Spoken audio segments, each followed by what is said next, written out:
Welcome to God's Word on Air with Nelly Eguterai. We are so glad you could join us. Every message is designed to build your faith, line upon line, and precept upon precept. And now, let's continue last week's message.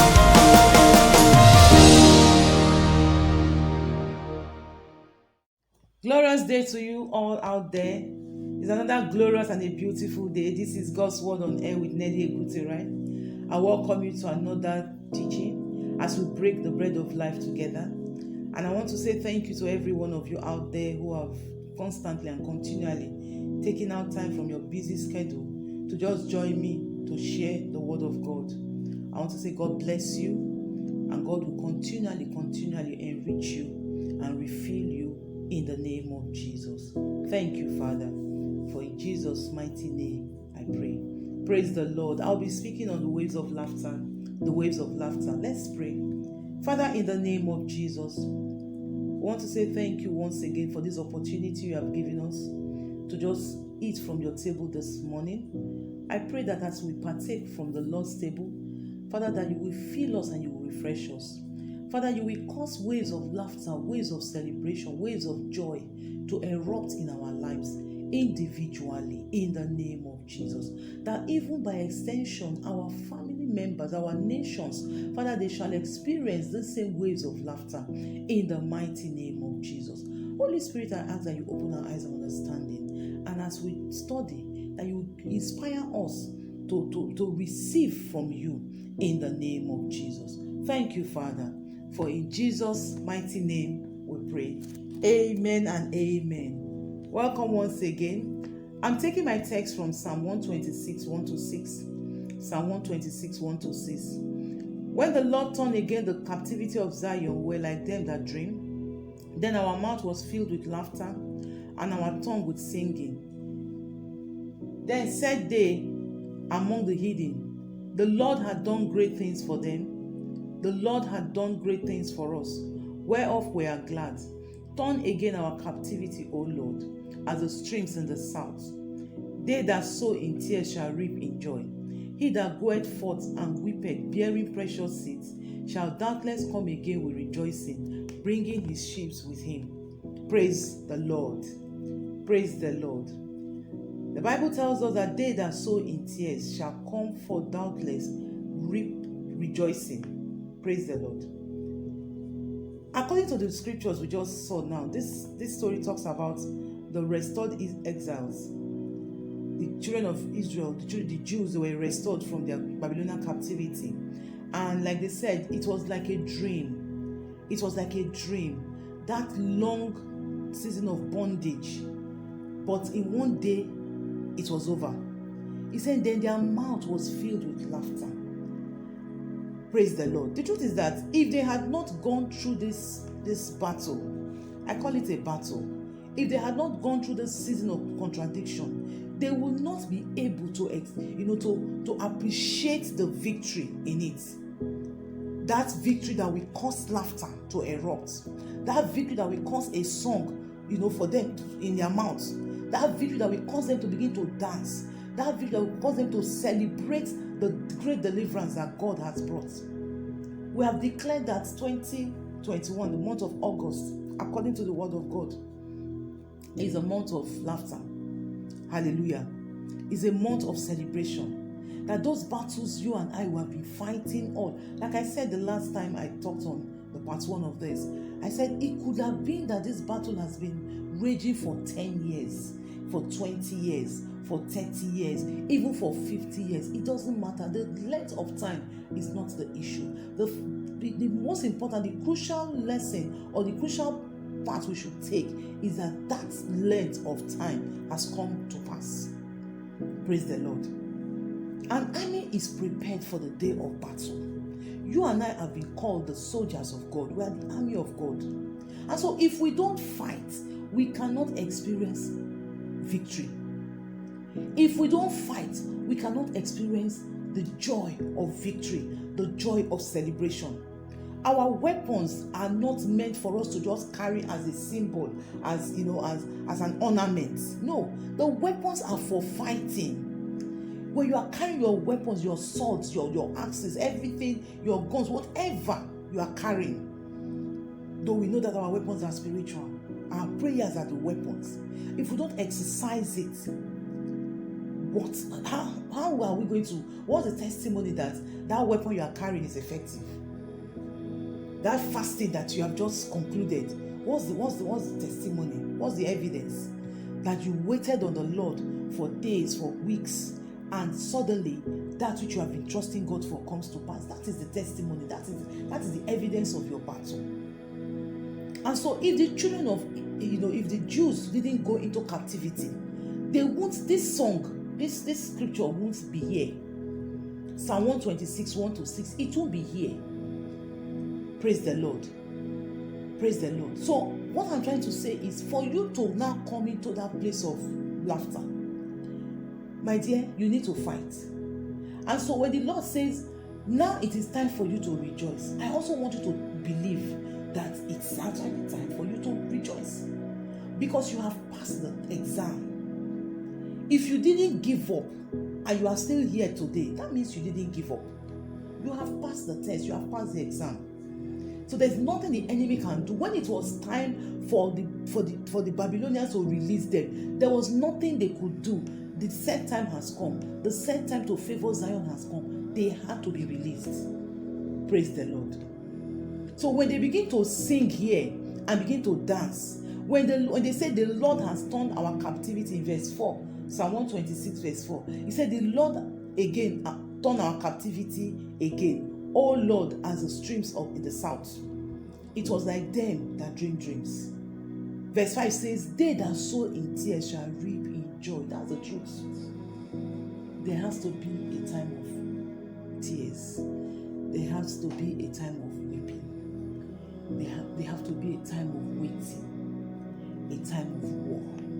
You will not appreciate your victory except you have fought a battle. Men will not even appreciate when they hear you shout, when they hear you dance, when they hear you celebrate. They won't appreciate if they didn't know that you were fighting a battle. If they didn't see, you have been married for years and there's no evidence of a child, of the fruit of that marriage, so to speak. There's no child. And suddenly, like Sarah, like she said in Genesis 21, 5-7, he said, God has caused me to laugh, and they that hear it will laugh with me. Why? Because there was an evidence. Why? Because for 90 years plus, she was barren. Hello? She was barren.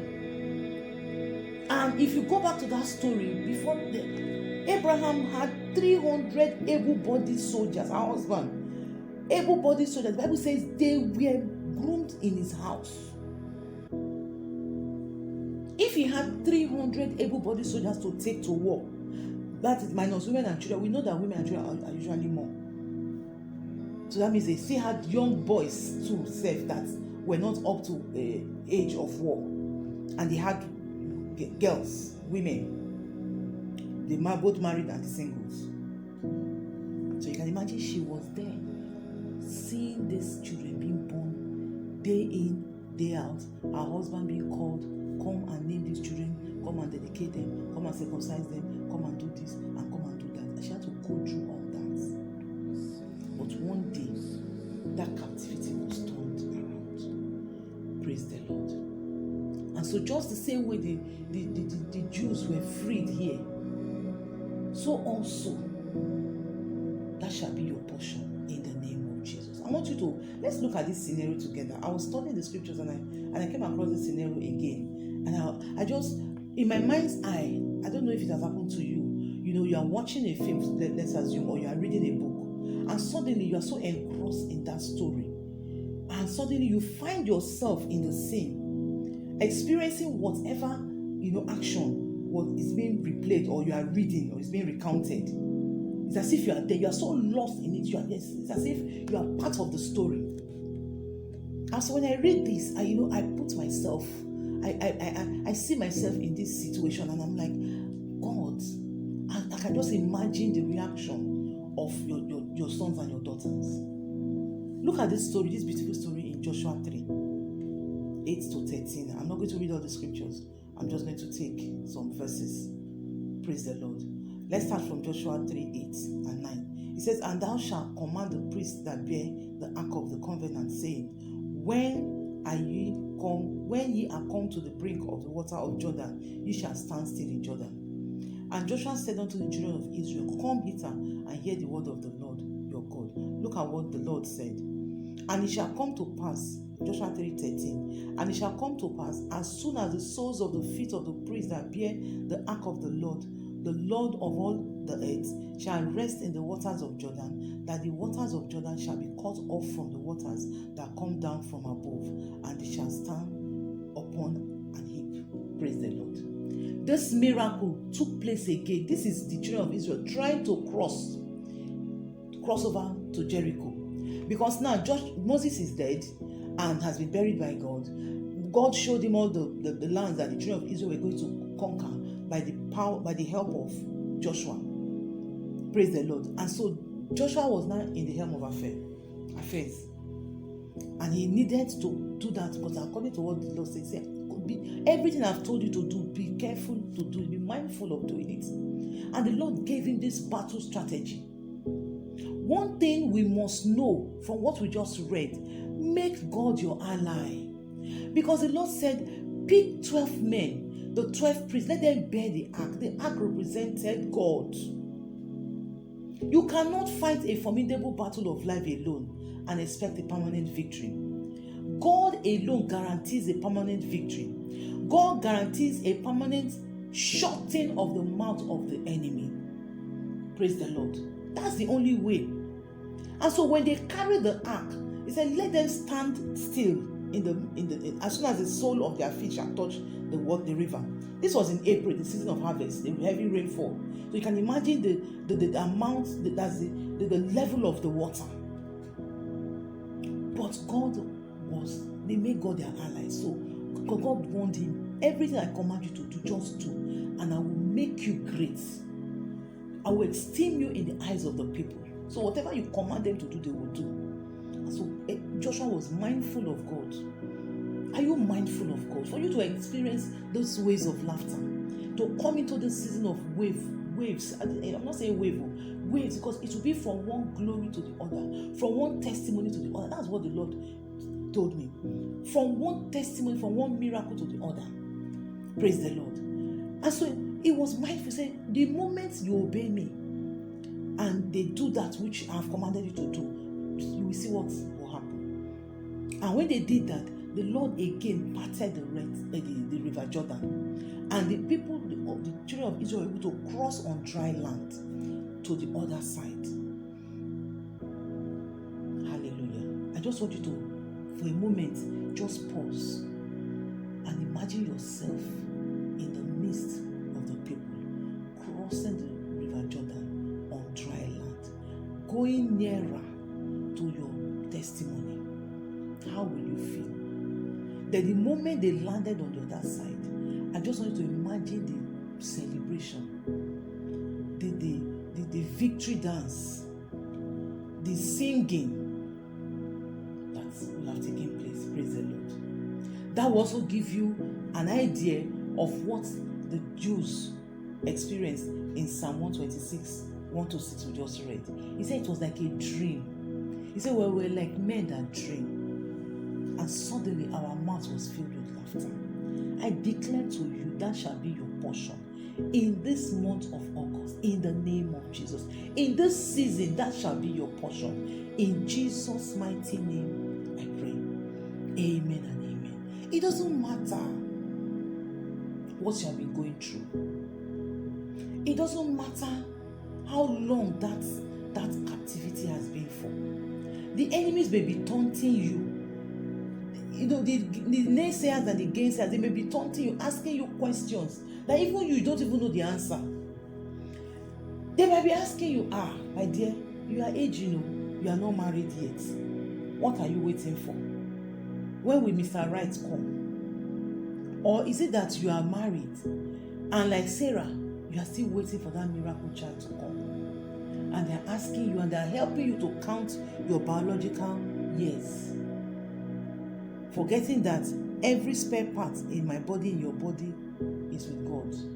The manufacturer is the one that knows that knows the parts and that can renew and to repair the parts. And they're asking you, you have entered menopause. Is it still possible? Can this child still come? Or is it that job you have been trusting God for, that miracle you have been trusting God for, that contract, that business, or even that ministry that the Lord has shown you years ago, and you are wondering, even in the secrets of secrets, and you are wondering, will this ever be? Will this ever come to pass? Praise the Lord. I want you to relax, because this is the season that those long time prophecies, those long time testimonies, those things you have been expecting God to do in your life, this is the season they will come to pass. Praise the Lord. The Lord that caused the children of Israel, that was in the midst of the children of Israel right from Egypt, and brought them out with a mighty hand, and brought them to the brink of River Jordan, and caused them to cross into Jericho, and also carried out a formidable battle strategy that brought permanent victory. That same God is still alive. I want you to hold on. He will also make it happen in your life in the name of Jesus. Joshua 5:9 says, the Lord, this day have I, Joshua 5:9, the Bible says, Lord said unto Joshua, this day have I rolled away the reproach of Egypt from you.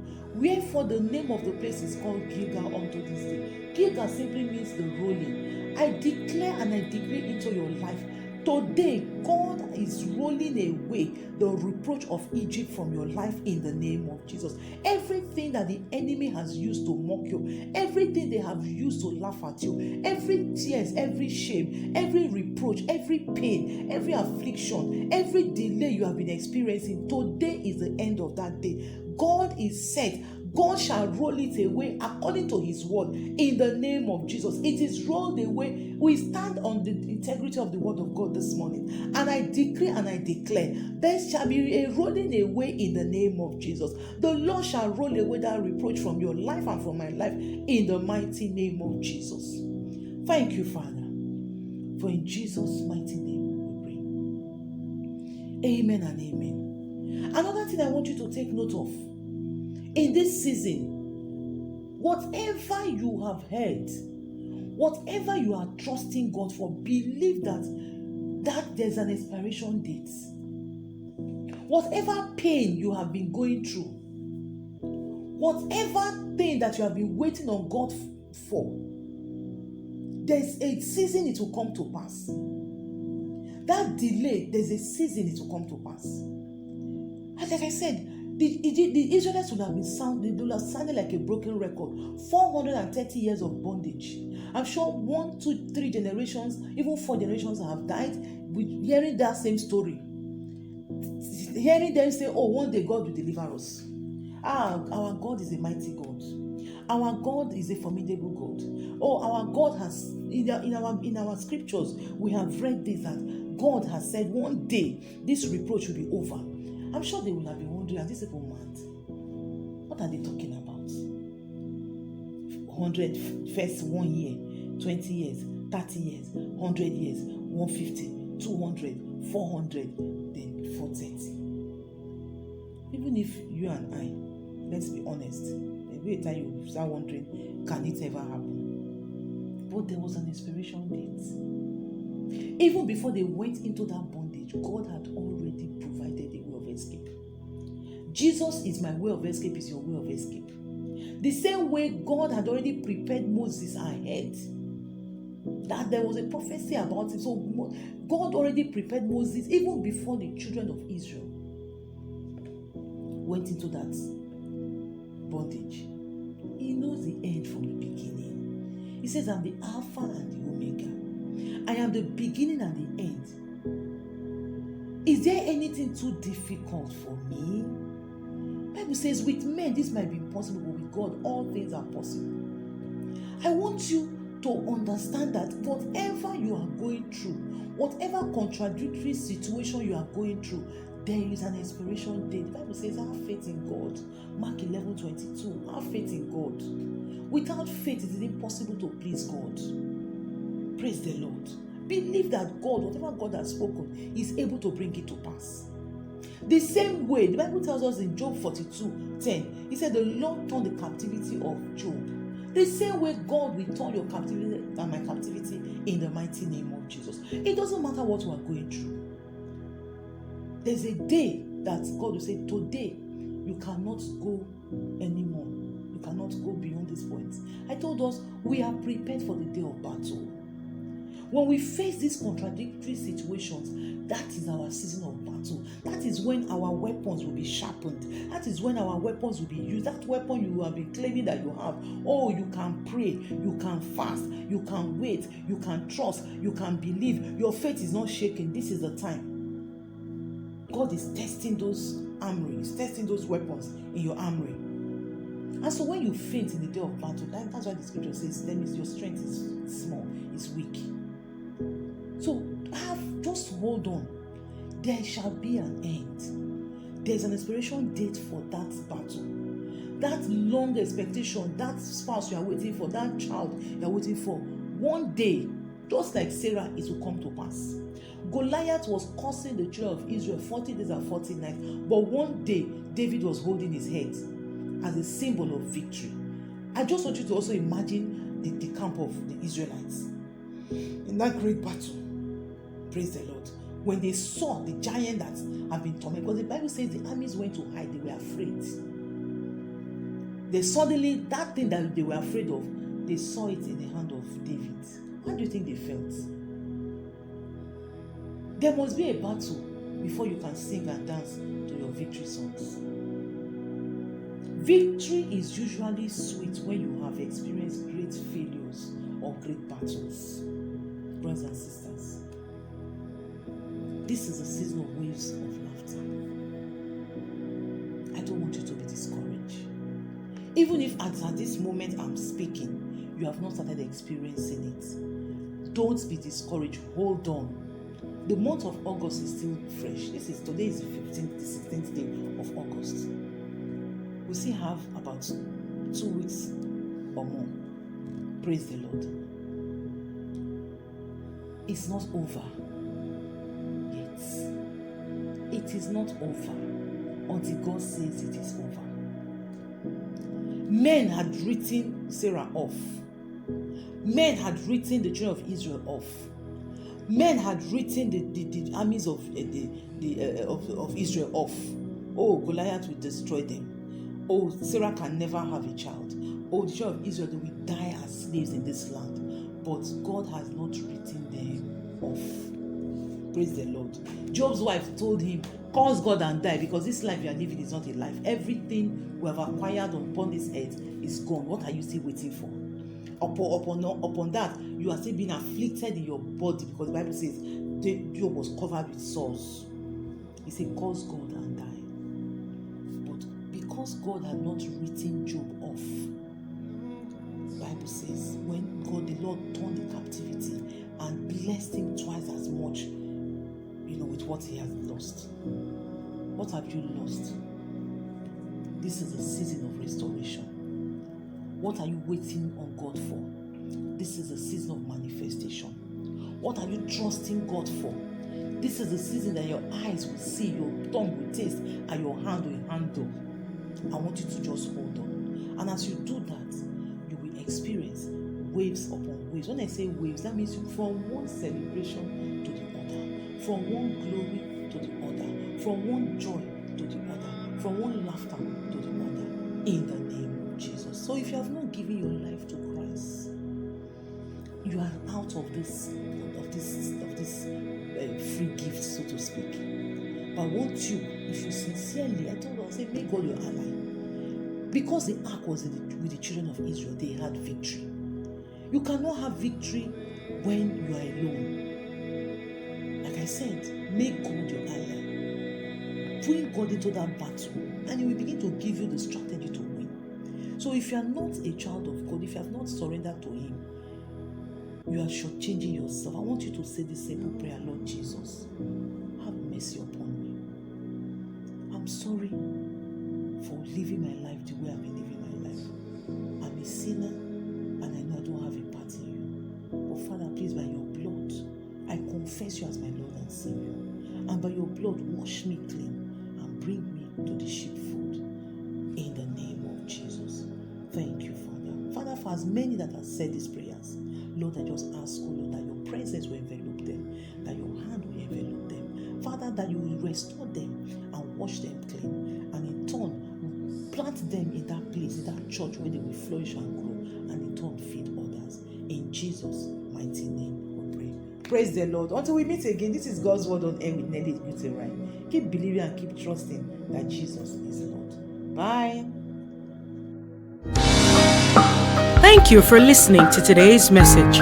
For more information, prayer requests, or to share your testimonies, send us an email at godswordonair@gmail.com and follow us on Facebook, Instagram, subscribe to our YouTube channel, or listen to us on MixLR, all at God's Word on Air with Nelly Eguterai. Till we meet again, same time next week, keep building your faith on God's Word.